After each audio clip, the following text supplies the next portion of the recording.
నందు ప్రియమైన సహోదరి సహోదరులకు యేసుక్రీస్తు నామములో శుభములు. దేవుని యొక్క మహిమ మీ మీద ప్రకాశించునుగాక.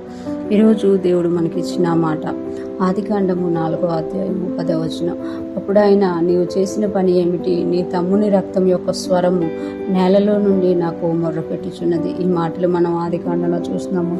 ఈ మాటలు యెహోవా దేవుడు కయ్యనుతో అంటున్నట్టుగా మనం ఇక్కడ గమనించగలం. అప్పుడు ఆయన, నీవు చేసిన పని ఏమిటి అంటే, ఎప్పుడైతే హేబేలు కయ్యను అర్పణలు తెచ్చారో, హేబేలు అర్పణను దేవుడు అంగీకరించినప్పుడు కయ్యను దాన్ని తీసుకోలేకపోయాడు, పశ్చాత్తాపడలేకపోయాడు అనమాట. దేవుని వైపు తిరగకుండా హేబేల్ని చంపేసినట్టుగా మనము చూడగలం. హేబేలు చంపబడిన తర్వాత దేవుడు కయ్యాని దగ్గరికి వచ్చి, నువ్వు చేసిన పని ఏమిటి అని అడుగుతున్నాడు అనమాట. అంటే నువ్వు మారు మనసు పొందాల్సిన సమయంలో మారు మనసు పొందకుండా నువ్వు పగ పెంచుకొని పాపాన్ని చేశావు అని ఇక్కడ దేవుడు తెలియజేస్తున్నారు. నీ తమ్ముని రక్తం యొక్క స్వరము నేలలో నుండి నాకు మొరపెడుతున్నది. నీ తమ్ముని రక్తం యొక్క స్వరము అంటే రక్తము కూడా మాట్లాడుతుంది అని ఇక్కడ మనకు తెలియజేయబడుతుంది. బైబిల్ గ్రంథం ప్రకారము రక్తము ప్రాణముగా తెలియచేయబడుతుంది. ప్రాణము రక్తంలోనే ఉంటుంది అని తెలియచేయబడుతుంది.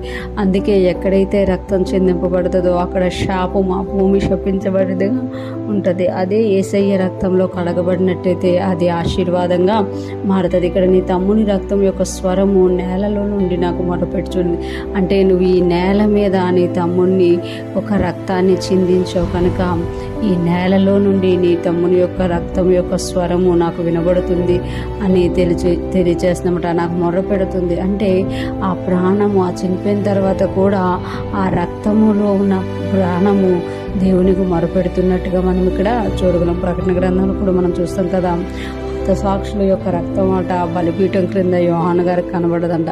ఆ బలిపీఠం క్రింద ఉన్న సాక్షుల రక్తం దేవునికి మొరపెడుతూ, నాదా మాకు ఎప్పుడు నువ్వు న్యాయం తీరుస్తావు అని మొరపెడుతున్నట్టు మనం అక్కడ చూడగలుగుతాం. అంటే మన రక్తములో, మన ప్రాణంలో దేవునికి మొరపెట్టే అనుభవము ఉంది. మనం బ్రతికున్నప్పుడే కాదు, మనం చనిపోయాక కూడా మన రక్తం మొరపెడుతుంది అని ఇక్కడ తెలియజేయబడుతుంది. అంటే ఈ లోకంలో దేవుడు మనల్ని ఎంతగా చేసుకున్నారు చూడండి. ఆయన మన స్వరాన్ని వినడానికి, మనం బ్రతికున్నప్పుడు మన స్వరం వినడమే కాదు, మనం చనిపోయినా కూడా ఎవరి చేతైనా మనం అన్యాయంగా కొట్టబడిన ఆ రక్తం కూడా మొరపెడుతుందంట.